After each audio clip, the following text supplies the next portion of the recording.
여러분, 한 사람이 사랑하는 이를 만났을 때 어떻습니까? 굉장히 뜨거운 눈빛으로 주고받는 그 사이가 되었을 때 어떻죠? 모든 것을 다 내어줄 것 같은 분위기. 옆에 가면요, 뜨거워 감히 가지 못할 그런 분위기를 연출합니다. 온통 그 사람만 생각하게 되고요. 말 하나, 또 행동 하나가 너무 사랑스러워 보이는 것을 우리가 보게 됩니다. 이 눈꺼풀 씌었다고 얘기하죠. 그런데 참 이상하지요? 시간이 좀 지나고 눈꺼풀이 돌아오게 될 때 맨 처음 만났을 때의 감정들이 많이 없어지는 것을 우리가 볼 수가 있습니다. 물론 저는 아닙니다만 많이 오래 살아온 사람들에게 있어서 이렇게 얘기합니다. 어떻게 살아요? 라고 물어보면 정 때문에 산다고 그렇게 얘기합니다. 여러분들은 그렇지 않지요? 여러분들은 사랑 때문에 살지 않습니까? 예. 마찬가지로 우리의 신앙도 그렇게 되는 것을 발견하게 됩니다. 예수님을 처음 만났을 때 그 감격을 이루 말할 수가 없습니다. 예수님이 내 안에 들어왔을 때, 그 예수님의 그 보혈이 내 안에 적셨을 때, 성령께서 내 마음을 움직였을 때, 비로소 예수님이 내 앞에서 내 손을 잡아주시는 것을 경험할 때, 그 감격은요, 이루 말할 수 없을 겁니다. 제가 고등학교 2학년이 되기 전에 1학년 겨울방학 때 기도원에 간 적이 있었습니다. 그때 처음으로 부흥회라는 것을 가봤어요. 사경회 뭐 이런 거 있잖아요. 그 수련, 하여간 3박 4일 기도원에 가고 이제 수련회를 하는데 강사님이 막 하는데 설교가 너무 긴 거예요. 1시간, 2시간 막 이렇게 되는데 근데 이상하게 내 마음 가운데 눈물이 쭉 흐르는 거예요. 그러면서 여기저기서 저만 그런 게 아니라 여기저기서 통곡하기 시작하는데 갑자기 제 마음 가운데 막 통곡이 나오는 거야. 하나님 내 죄를 용서해달라고 하면서 제가 예배 땅이 컸는데 저 뒤에서 저쪽으로 가야 된다고 강대사에 가야 된다. 근데 이제 제가 회개됐다고 하면서 막 울었던 기억들이 있습니다. 그 감격을 지금도 잊지 못해요. 그러니까 예배 시간이 1시간, 2시간, 3시간 이렇게 하루 종일 예배하는데도 불구하고 이상하게 그 예배 시간이 참 짧게 느껴진 경우들이 많았습니다. 그런데 이상하죠? 시간이 좀 지나면서 몇 주 지나고 몇 달 지나고 몇 년 지나는데 이제는 예수님의 옛자만 나와도 감격했던 그것들이 사라지는 게 느껴지는 거예요. 그리고서 조금 있다가 보니까 교회를 다니는데 정 때문에 교회를 다니는 거예요. 이상하죠? 하나님에 대한, 예수님에 대한, 성령님에 대한 감격은 사라지고요. 예전에 받았던 그 사랑 때문에, 경험했던 그 사랑 때문에 정 때문에 교회 다니지 뭐 이렇게 살아가는 거예요. 우리가 그렇다는 거죠. 그러면서 교회에서 뭐 예전에 하나님 처음 만났을 때는 목사님 뭐든지 시켜주시면 제가 충성을 다하겠습니다. 그렇게 하나님 제게 소망 주시면 저 땅끝까지 가겠습니다. 그렇게 마음 먹었는데 이제는 뭐 하나 목사님이 뭐 하나 하나님이 마음 딱 주시면 될까요? 가능할까요? 좀 잠시만요. 내가 지금 내일 약속과 내가 미래의 어떤 계획들과 그런 것들이 다 생각이 나면서 잠깐만 하는 경우들이 많습니다. 그럼에도 불구하고 우리가 하나님 앞에 올 수 있는 거는 뭐냐면 그놈의 정 때문에 주님 앞에 온다고 그렇게 우리가 얘기하죠. 본문에서 이런 현상을 빗대어서 이렇게 얘기합니다. 우리 15절 전반절인데 같이 읽어볼까요? 내가 차지도 아니하고 뜨겁지도 아니하는도다 라고 얘기해요. 이 말씀은 굉장히 비유적인 말씀입니다. 라오디게아라는 도시의 수도는요, 온천수였습니다. 그 당시 온천수가 멀리서 수로를 타고 도착하면 이 뜨거운 물이 굉장히 미지근한 물로 바뀌었다고 합니다. 그리고 그 미지근한 물로 만약에 마셨으면 그게 석회질이 되게 많아서 토했다는 거예요. 그래서 주님은 그것을 빗대어서 지금 이야기하시고 있는 거예요. 예수님은 뭐의 명수죠? 비유의 명수잖아요. 그러니까 라오디게아 그 온천 수도에 그 물을 빗대어서 너희들이 차지도 않고 뜨겁지도 않아서 어디에 쓸모가 있겠냐 그렇게 얘기하시는 거예요. 그렇다면 이러한 현상은 그 사람이 그 교회가 그 성도들이 믿음이 없어서일까요? 신앙이 없어서일까요? 예수님을 몰라서 나타나는 현상일까요? 저는 그렇지 않다고 생각합니다. 왜냐하면 저 또한 이런 경험들을 경험했고 때로는 가끔씩 지금도 이런 경험들이 제 삶 속에서 나타날 때가 있기 때문에 그렇습니다. 내가 하나님 사랑함에도 불구하고 가끔씩 뜨겁지도 차지도 아니하는 미지근한 신앙으로 하나님 앞에 보여질 때가 많이 있다는 거예요. 그런데 그러면서 제가 느낀 건 뭐냐면 이건 아니다. 이건 아니지 않나? 그런 생각이 제 마음 가운데 짓누르는 거지요. 그렇다면 이런 경험을 할 때 우리가 이것을 어떻게 극복할 수 있을까? 오늘 라오디게아 교회를 통해서 하나님은 어떻게 너가 극복할 것이냐? 어떻게 하면 너가 내 자리에 내 자녀의 자리를 회복할 것이냐? 그 이야기를 하고 있습니다. 같이 성령의 은혜로 같이 나누기 원합니다. 첫 번째 한번 읽어볼까요? 오직 사랑받는 자만이 책망과 징계를 당합니다. 우리 19절 읽어보죠. 무릇 내가 사랑하는 자를 책망하여 징계하노니. 주님은 라오디게아 교회와 성도를 버리지 않았습니다. 그래서 오늘 내가 너희를 책망하고 징계하고 있다라고 얘기해요. 그래서 많은 사람들이 하는 얘기들이 있죠. 야, 내가 너를 사랑하니까, 너를 생각하니까 이런 얘기 하는 거야. 이렇게 야단치는 거야. 그렇게 얘기하는데. 근데 좀 잘 생각해보면 그런 말을 나에게 해주는 사람들 있잖아요. 잘 보면 숨겨진 의도가 되게 많더라고요. 화풀이의 대상으로 나에게 야단치면서 내가 너를 위해서 야단치는 거야 그렇게 얘기하기도 하고요. 또 숨겨진 의도, 내가 이익을 얻기 위해서 나를 괴롭히는 것인데 내가 너를 사랑해서 그러는 거야 그렇게 얘기하는 경우도 많이 있습니다. 특히 직장에서 그렇지 않습니까? 네. 여러분 그건 잘 구분할 줄 아셔야 돼요. 저도 부목사 경험을 하면서 그런 경험들이 있었습니다. 본질적으로 자기의 이익을 위해서 하는 건데 너를 사랑해서야. 근데 사람이 그걸 알까요 모를까요? 당하는 사람들이 알아요. 안다고요. 자기를 위해서 해놓고서 뭐 나를 위해서야. 그렇게 이야기하는 경우들이 굉장히 많다는 거죠.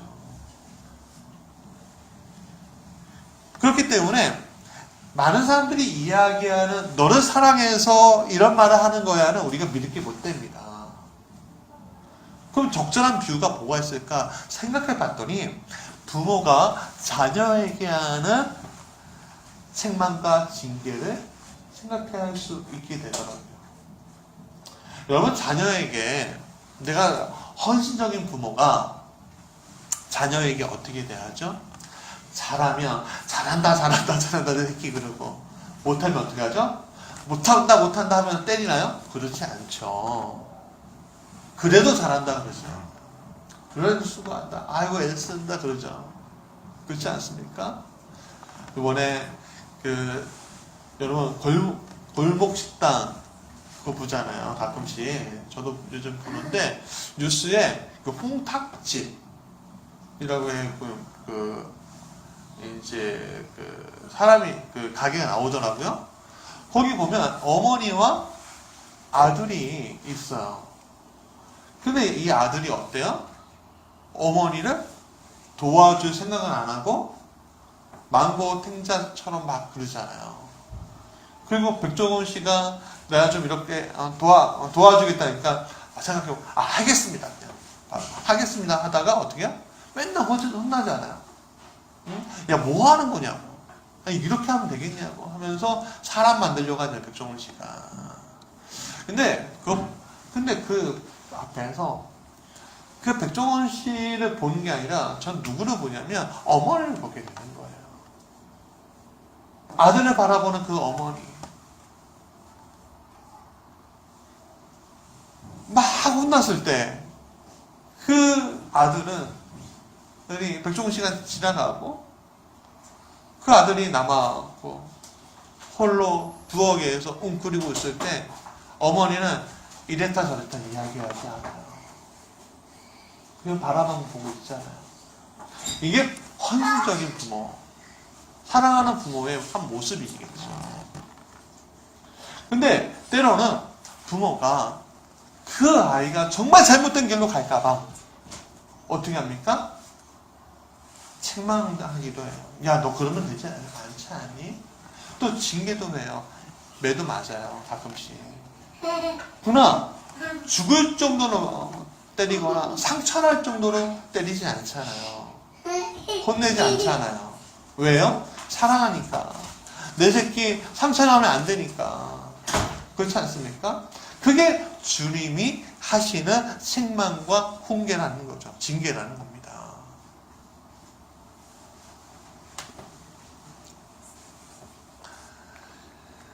그런데 그렇다면 왜 라오디게아 교회가 어떠하길래 하나님은 이 교회에 대해서 부모의 심정으로 자녀를 보듯이 왜 책망과 징계를 하실까? 라오디게아는 부자 도시였습니다. 우리 한국 땅으로 얘기하면은 어디가 부자 도시죠? 강남이라고 얘기하죠. 그렇죠? 여러분, 그리고 우리 전 세계로 이렇게 좀 퍼지자고요. 우리가 또 세계적인 사람이 되어 있잖아요. 그러면 굉장히 부자 나라가 어디라고 얘기하죠? 미국이죠. 미국에서 어디인 것 같으세요? 그렇죠. 딱 나와요. 딱 나온단 말이에요. 그러니까 라오디게가 그런 도시인 거예요. 교통의 중심지였고요. 좋은 모직물의 생산지였고요. 특교약으로 안약이 생산이 되었대요. 또 의학교가 이과대학이 있었고요. 또 거기서 나오는 불을 이용해서 은행업, 금융업이 발달한 도시였다는 거예요. 이 도시가 얼마나 부유했냐면요. 그 도시에 지진이 일어난 거예요. 그리고 많은 것들이 파괴가 됐대요. 그러면 보통 우리나라 도시 생각해보면 파괴가 되면 지진이 나고 파괴가 되면 중앙정부에서 이번에 포항 지진 났을 때 어떻게 하죠? 중앙정부에서 도와주잖아요. 근데 이 라오디게아 그 도시가 얼마나 부자였냐면 괜찮다고. 우리 스스로 해보겠다고. 그러는 거예요. 그래서 자기들 스스로 도시를 건설했다는 유명한 이야기가 있어요. 그 속에 라오디게아 교회가 있었던 거예요. 그러니까 부자 동네에 교회가 있는 거죠. 쉽게 얘기하면. 이 라오디게아 교회는요, 사도 바울의 제자이면서 동역자였던 에바브라에 의해서 세워졌습니다. 초기에는 인근의 골로새 교회, 또 히에라블리 교회와 더불어 아주 견실하게 성장한 교회였어요. 그런데 수십 년이 지난 후에 사도 요한이 바모섬에 이 요한계시록을 쓰는 그 당시에 있을 때 이 라오디게아 교회는 굉장히 안 좋은 쪽으로 흘러갔다고 합니다. 그래서 주님은 이 라오디게아 교회에게 17절에서 이렇게 얘기합니다. 너는 부자라고 부족한 것이 없다고 말하지만 부족한 것이 5가지가 있대요. 부족한 것이 5가지가 있대요. 여러분, 여러분들이 나는 좀 이게 조금 모자른 것 같아. 뭐 이렇게 생각할 때가 있잖아요. 그렇죠? 여러분 완전하다고 생각하십니까?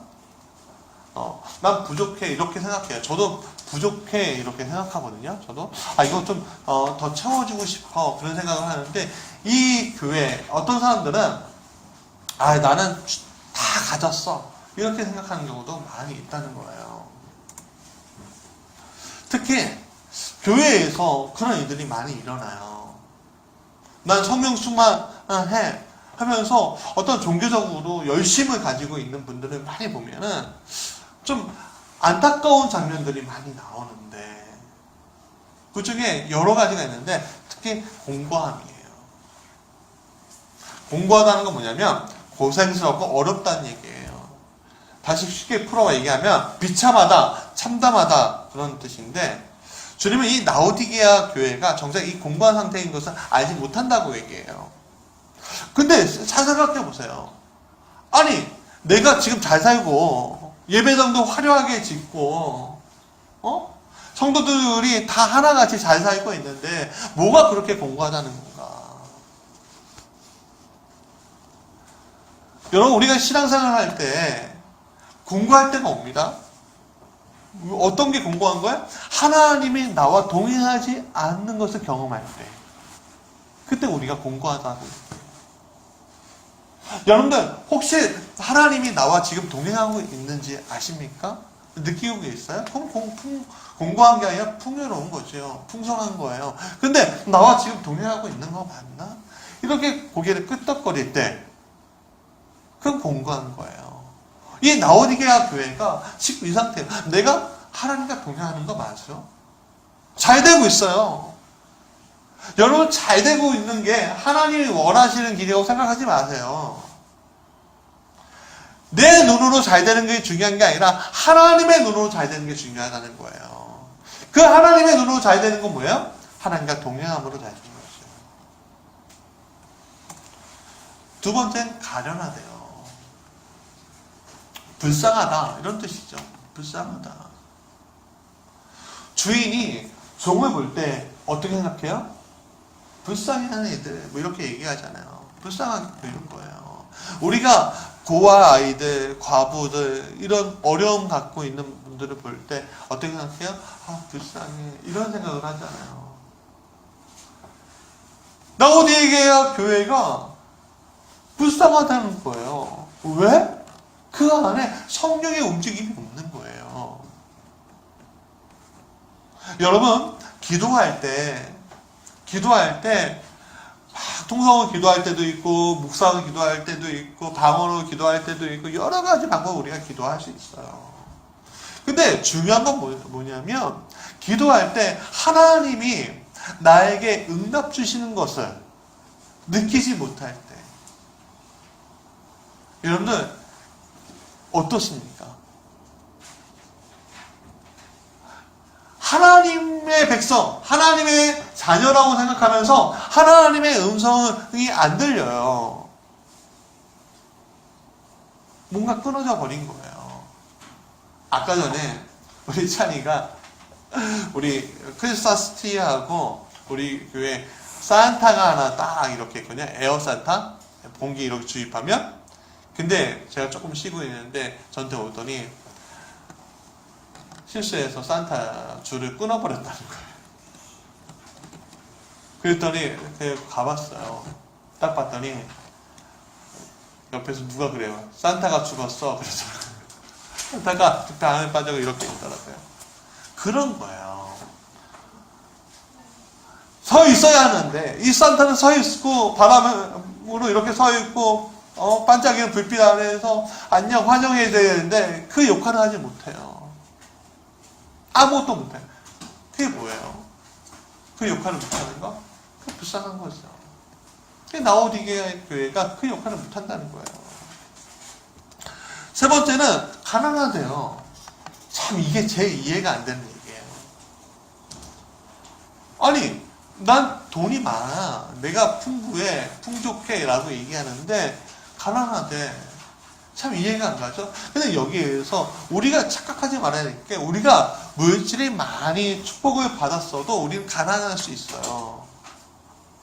왠지 아세요? 우리는 천국을 소유할 수 있는데도 불구하고 소유하지 못했기 때문에 가난한 거예요. 여러분, 영적으로 굉장히 가난한 사람들이 있습니다. 심령이 가난한 자는 그 얘기가 아니에요. 영적으로 가난해. 정말 피폐해져 있어. 그런 사람들 굉장히 많습니다. 오늘도 영적으로 피폐해졌고 사는 사람들 얼마나 많은지 몰라요. 제가 새벽에 일할 때 홍대에 간 적이 있었습니다. 홍대 새벽 4시에 딱 됐는데 대낮인 거예요. 아침 4시인데, 새벽 4시인데 마치 오후 4시인 줄 알았어요. 그 사람들이 그 클럽 카페에서 다 쏟아져 나오는데, 비틀거리는 나오는데, 저들이 영적으로 지금 가고 있는 길이 뭔지 보이더라 이거죠. 여러분, 가난하는 거는 정말 영적으로 너무나 피폐해져 있는 것을 얘기합니다. 여러분, 영적으로 풍성한 사람은요, 육적으로 아무것도 없어도 행복합니다. 그러나 영적으로 가난하면요, 육적으로 풍족해도요, 너무나 뭐예요? 피폐했고 오늘은 살아갈 이유를 못 느껴요. 지금 라오디게아 교회가 그랬다는 거예요. 여러분, 성경에서 그 영적으로 가난한 이가 한 명 있어요. 누구냐면 창세기에 나오는 에서예요. 에서는 장자의 축복권을 가지고 있는 사람이었어요. 그러나 그는 배고픔에 못 이겨갖고 뭐 하나에 그 장자권을 빼앗겨요? 팔아버려요? 팥죽 하나에 팔아버리잖아요. 영적인 것을 모르는 가난한 사람이 그렇다는 거예요. 그리고선 어떻게 해요? 후회하잖아요. 네 번째는 눈이 멀었대요. 이건 영적으로 맹인이다 라는 얘기예요. 복음사에서 바리새인들이 말합니다. 우리가 어찌 맹인입니까? 할 때 예수님께서는 너희들 차라리 맹인이었으면 좋을 뻔했다라고 얘기해요. 그 얘기가 뭐냐면 지금 너희들이 가고 있는 길이 뭔지 너희들이 보지 못하고 있어 라고 얘기하는 거예요. 내가 사망의 길로 가고 있는지, 내가 천국의 길로 가고 있는지, 생명의 길로 가고 있는지 지금 모른다는 거예요. 바리새인들, 너희들은 지금 어디로 가고 있는 거야? 너희들은 어떻게 이끌고 가는 거야? 지금 양떼들을 지금 사망의 길로 가고 있는 거 아니냐? 그렇게 예수님 책망하잖아요. 책망한 거예요, 지금 바리새인들한테. 라오디게아 교회도 마찬가지인 거예요. 아니, 교회가 있으면 생명으로 성도들을 이끌어 가야 하는데 생명이 아니라 사망으로 이끌어 가는 거예요. 오늘날 수많은 교회들이 그런 일들이 얼마나 많이 일어나는지 몰라요. 또 가정에서도 마찬가지예요. 여러분, 예수 믿었다고 생명으로 다 가는 길이 아닙니다. 진짜 예수 믿어야 돼요. 진짜 예수 믿지 않으면 우리가 생명이 아니라 사망의 길로 가고 있는지도 몰라요. 왜? 내 눈이 맹인이기 때문에, 내 영적인 눈이 맹인이기 때문에 그 길로 가고 있는지 또 모르는 상황 가운데 놓여져 있는지도 몰라요. 다섯 번째는 벌거벗었대요.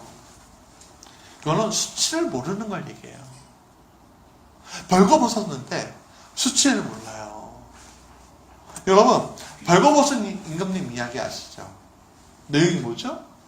호화로운 왕국의 호사스러운 옷을 좋아하는, 새 옷을 좋아하는 임금님이 더 좋은 옷, 어저께는 샤넬 입었으니까 오늘은 베르사체 입고, 오늘 베르사체 입었으니까 뭐 입고, 뭐 이런 식으로, 그 옷들을 막 뽐내기 그 좋아하는 임금님이 더 좋은 옷 없을까? 하다가 두 명의 사기꾼 재단사에게 속는 일이잖아요. 안 보이는 옷감으로 내가 하는데 이 옷감은 착한 사람에게는 보이고 나쁜 사람에게 안 보입니다. 하니까 그거에 속아 넘어가고 옷을 짜는 것처럼 하다가 옷을 입히잖아요. 근데 임금은 어떻게 생각해요? 보여요? 안 보여요? 안 보였죠. 근데 보인 채 했죠. 백성들은 어떻게 했습니까? 보여요? 안 보여요? 안 보여요. 그렇죠. 보인 채 했단 말이에요. 근데 그 중에 한 아이가 임금님이 벌거벗었네 하면서 그때서야 진실을 얘기하기 시작했다는 얘기예요. 안드레센 동화인데 여러분 그거예요. 오늘 우리가 화려하게 꾸미고 화려하게 아름답게 그렇게 된 교회라고 우리가 생각할 수도 있고 우리 가정이라고 생각할 수 있고 나라고 생각할 수 있지만 사실은 벌거벗은 것처럼 될 수도 있어요. 사람들이요 여러분들 앞에 있을 때 우리 앞에 있을 때 저 교회 저 성도님 저 사람 하면서 막 칭찬하고 있는데 여러분 뒤로 돌아가고 저렇게 신앙생활하면 되겠어? 저렇게 교회가 운영되면 되겠어? 그렇게 이야기하는 경우는 굉장히 많지 않겠습니까? 굉장히 많아요. 겉에서는 세상적으로 바라볼 때는 멀쩡해 보이지만 실제로 하나님 앞에서 또 세상에서 벌거벗었는데 그거 수치를 모르는 채 다니고 있는 우리의 모습들 보십시오. 오늘날 수많은 교회의 지도자들과 수많은 교회들이 벌거벗은 것을 모르고 하나님 앞에서 벌거벗은 것을 모르고 뽐내면서 다닌 경우도 얼마나 많은지 모르겠습니다. 저부터 회개합니다. 그렇다면 책망으로 끝나는 것이 아니라 회복하라고 주님은 얘기하셔요. 그럼 어떻게 회복할 것인가? 세 가지 방법이 있대요. 같이 읽어볼까요? 자녀의 자리를 회복하기 위한 세 가지 방법. 첫 번째, 문제를 해결하기 위해서 본문은요. 내가 같이 읽어볼까요? 시작. 내가 너를 권하니 내게서 불로 연단한 금을 사라 라고 얘기해요. 여러분 금이라는 것은 굉장히 비싸잖아요. 비싼 물건이에요. 근데 이 금이라는 것은 어떤 걸 얘기하냐면 믿음을 얘기해요. 믿음. 그러니까 금보다 귀한 믿음이라는 얘기 하잖아요. 믿음을 얘기해요. 믿음이라는 거는 여러분 값싼 게 아니에요. 굉장히 귀중한 거예요. 어떤 한 사람과 한 사람이 만나고 그 사람하고 같이 연합해서 어떤 프로젝트를 할 때 이 사람을 믿지 아니하면 어떻게 되죠? 그 프로젝트를 할 수가 없잖아요. 모든 게 그 믿음 안에서 이 세상은 돌아가고 있어요. 가정에서도 자녀가 부모를 믿기 때문에 부모의 밑에서 보호를 받는 거고, 그렇죠?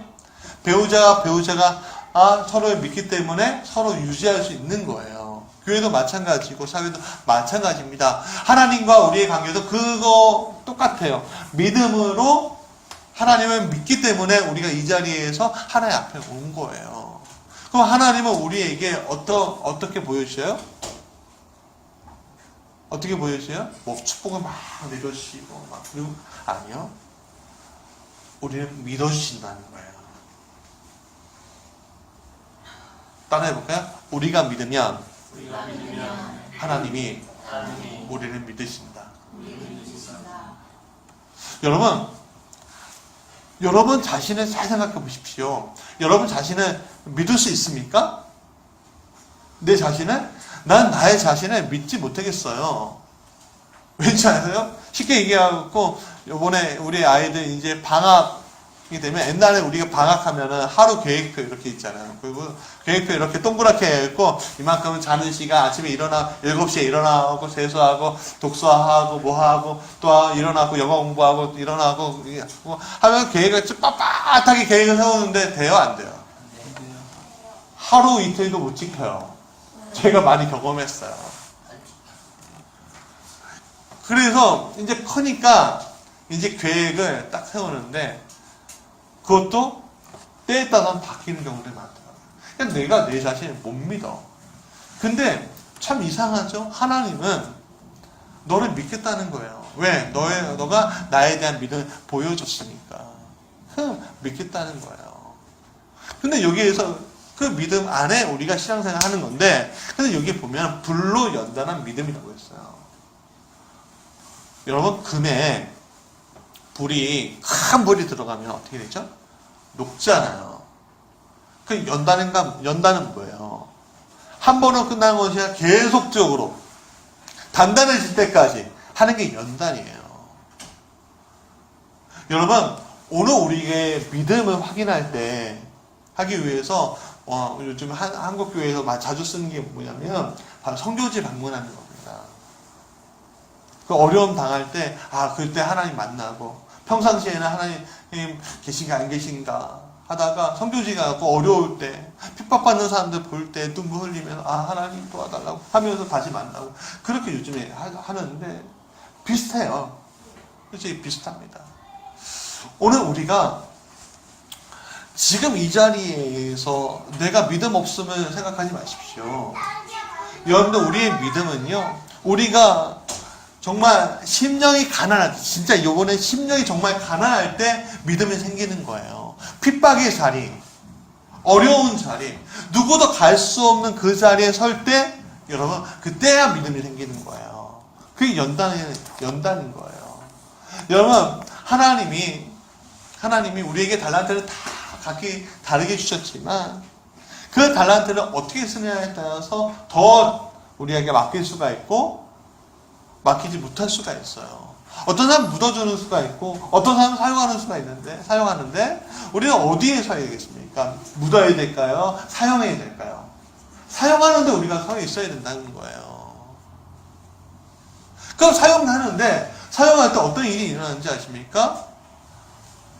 모험을 해야 돼요.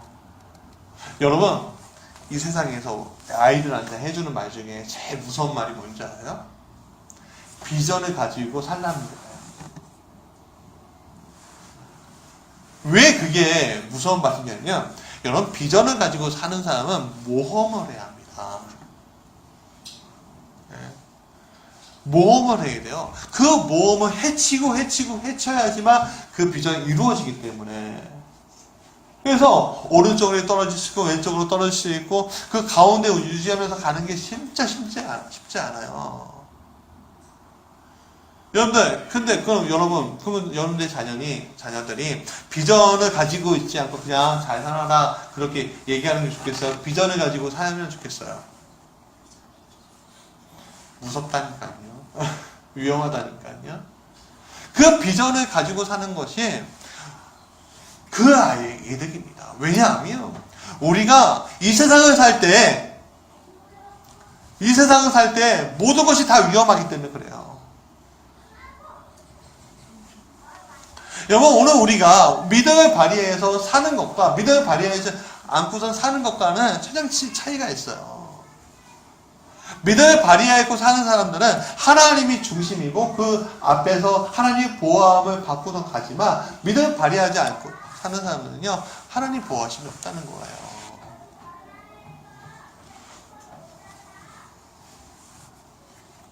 여러분, 그 믿음은 누가 주시는 거죠?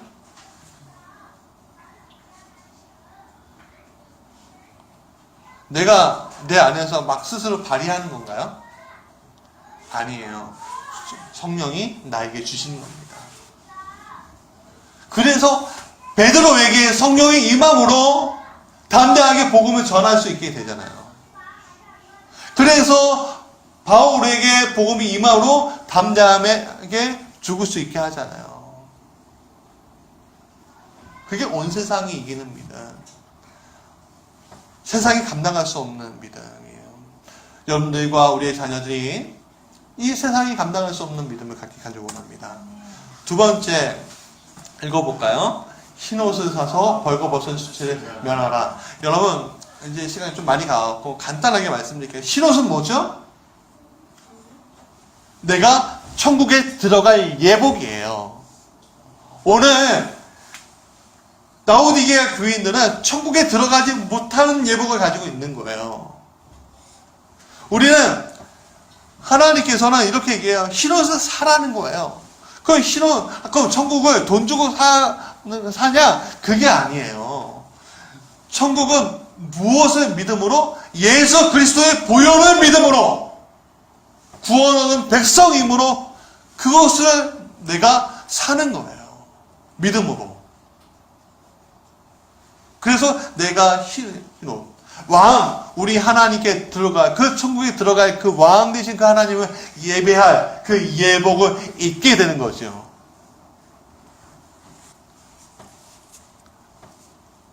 제재는 우리를 거룩하게 만드는 그 흰옷. 여러분, 그 흰옷으로 인해서 기생 라합이 거룩하게 되고요. 살인자 모세가 거룩하게 되고요. 비겁자 기도원이 거룩하게 되고요. 도망자 다윗이 거룩하게 되었습니다. 예수님 부인했던 베드로가 거룩하게 되었습니다. 핍박자 바울이 거룩하게 되었습니다. 마찬가지로 우리가 주님이 주신 흰옷을 믿음으로 입는다면 죄인 우리가 사망의 길이 아니라 주님의 왕국에 들어갈 거룩한 백성이 될 것입니다. 세 번째, 같이 읽어볼까요? 시작. 안약을 사서 눈에 발라보라. 아까 뭐라고 했습니까? 영적인 맹인이 있다고 했어요. 그렇죠? 그러면 너희들이 지금 맹인인 것을 이제 깨달았다면 안약을 사라는 거예요. 눈에 발라보라는 거예요. 안약은 우리에게 안약은 뭐예요? 성령이죠. 성령이 내 눈 안에, 예수 그리스도의 보혈의 피가 내 눈 안에 들어오면요, 하나님의 계획, 하나님의 우리를 인도하실 그 계획들이 보여지는 겁니다. 그리고 보여지면 내 영적인 영안이 떠졌고 내가 지금 가고 있는 길이 어떤 길인지 보이게 된다는 거예요.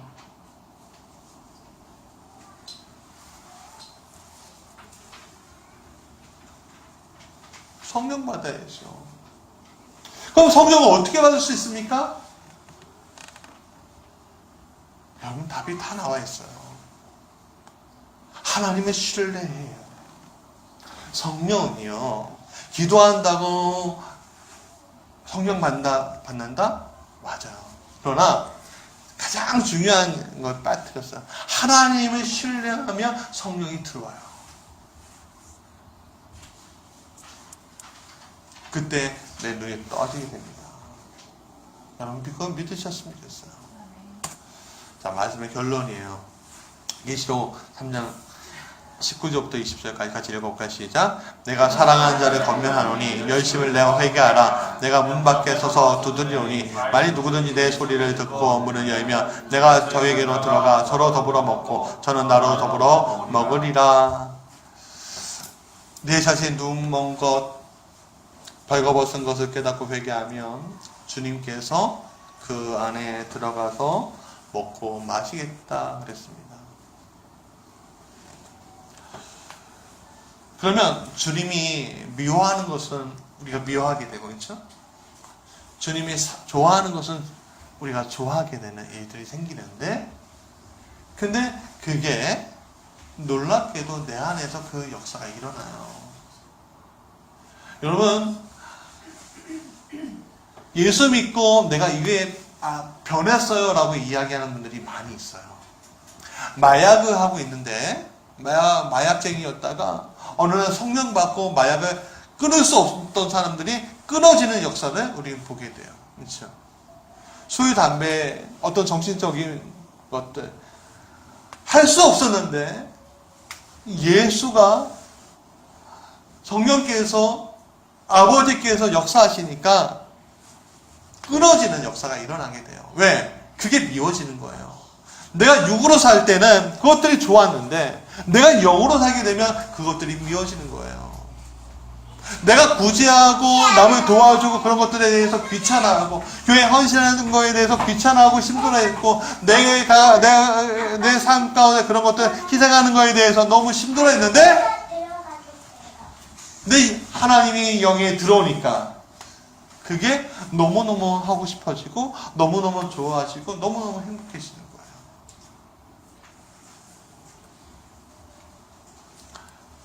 그런 경험들 여러분들 하고 계십니까?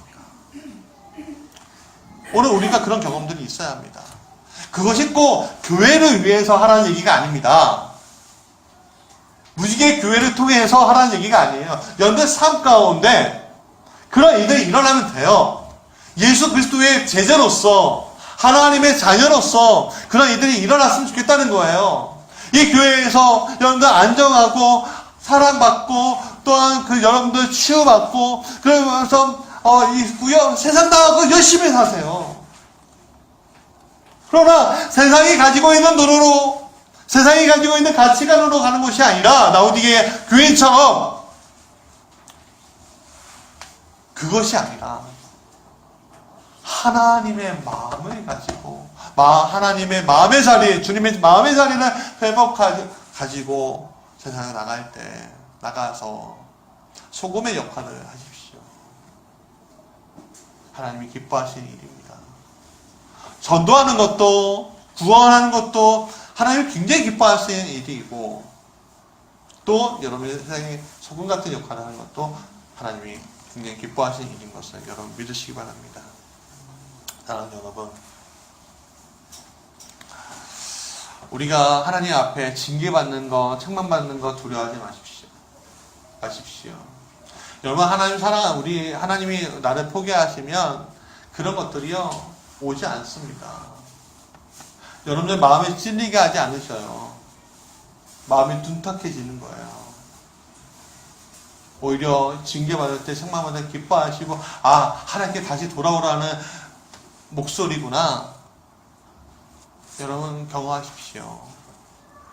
그때 주님께 돌아오면 내가 그와 더불어 먹고 저는 나로 더불어 먹으리라 라는 것을 여러분 경험하시게 될 것입니다. 이런 축복이 여러분들에게 있게 간절히 축원합니다. 찬양하겠습니다.